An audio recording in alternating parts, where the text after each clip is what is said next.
Automatic Rainwater Sampler mendeteksi hujan, membuka tutup wadah secara otomatis untuk menampung sampel air hujan dan menutup kembali saat hujan reda agar tidak terkontaminasi debu. RS atau Automatic Solar Radiation Station gunakan sensor radiasi atau biasanya itu pranometer yang dipasang pada sistem pelacak matahari untuk mengukur radiasi matahari total secara terus-menerus. Yang ketiga ada AWS, anemometer, dan piranometer. AWS mengintegrasikan berbagai sensor. Anemometer menggunakan putaran mangkuk untuk kecepatan angin, dan piranometer menggunakan sensor termopir untuk energi radiasi matahari. Yang keempat ada baterai dan solar charger controller. Solar charger controller mengatur arus listrik dari panas surya untuk mengisi baterai secara aman dan mencegah pengisian berlebih agar daya tetap stabil bagi sensor. Selanjutnya ada campable stocks.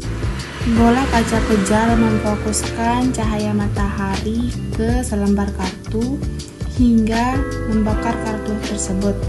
Panjang bakaran menunjukkan durasi penyinaran matahari. Selanjutnya ada data logger dan modem. Data logger menerima sinyal elektronik dari sensor, lalu mengonversinya menjadi data digital, menyimpannya, lalu modem mengirimkannya ke server data pusat. Selanjutnya ada HVAS atau High Volume Air Sampler, menghisap udara luar dalam volume besar melalui filter selama periode tertentu. Lanjut ada lysimeter, wadah besar yang berisi tanah dan tanaman yang diletakkan di atas timbangan sensitif untuk mengukur kehilangan air melalui penguapan tanah dan transpirasi tanaman.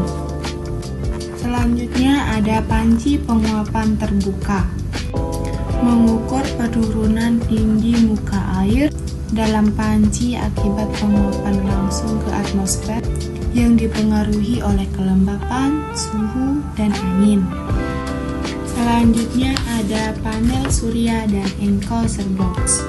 Panel surya mengubah energi foton menjadi listrik DC, sedangkan enclosure box melindungi komponen elektronik dari cuaca ekstrim dan pencurian. Selanjutnya ada penakar hujan. Fungsinya itu menangkap air hujan yang masuk ke corong ini. Pada tipe otomatis, air dialirkan ke mekanisme tripping bucket yang mengirimkan sinyal setiap 0,5 mm atau 0,2 mm. Selanjutnya ada penakar hujan observation, menampung air hujan dalam tabung penampung, lalu volume air diukur menggunakan gelas ukur setiap jam pengamatan tertentu. Biasanya itu jam 7 pagi. Selanjutnya ada sangkar meteorologi. Kotak kayu yang berventilasi berfungsi untuk melindungi termometer dari radiasi matahari langsung dan hujan, namun tetap membiarkan udara mengalir bebas di dalamnya.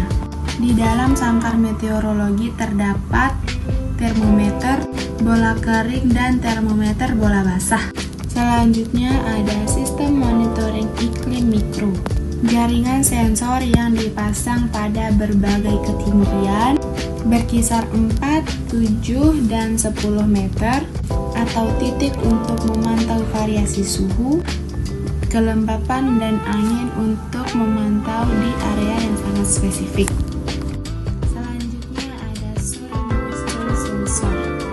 Sensor mendeteksi kelembapan tanah untuk diproses oleh unit kontrol menjadi aksi otomatis, sementara panel surya menyiapkan energi mandiri agar alat terus berproses secara otomatis.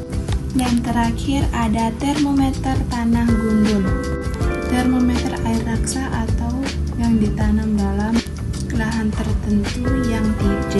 ditumbuhi rumput. Termometer tanah bengkok digunakan untuk kedalaman dangkal. Termometer tanah tabung untuk kedalaman dalam.